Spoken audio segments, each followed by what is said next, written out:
দাদা নমস্কার। হ্যাঁ নমস্কার। আপনার বাড়ি কি এখানে? হ্যাঁ এখানে তো গত 5 বছর তো পাহাড়ি এলাকায় মোথা ছিল। মোথা আপনাদের কি রকম উন্নয়ন করেছে? আপনাদের কি বাড়ি ঘরে সরকারি ঘরটর পেয়েছেন বা সরকারি সুযোগ সুবিধা পেয়েছেন? আপনার তো জানে সাংবাদিক মথার তো প্রচুর উন্নয়ন করছে হেরা লাগে হেরা স্বার্থ করতেছি হেরা আর ঘুরতেছি টাকা পয়সা খাইতেছি এটা আর কি ছোট রাজা নামের হেরা রাজনীতি করতেছি কিন্তু মহারাজ বালা তবে যারা আছে এরা সব খাওয়ানোর লেগে করতেছি এটা আর কি।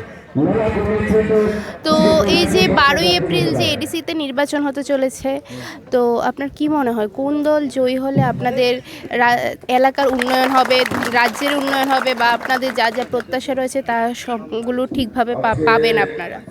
আমরা তো যদি বিজেপি সরকার যদি এডিসটা পরে আমরা ভালো হয়ে যাবে আমার যেটা মনে হয় আর কি ওইটা আর কি।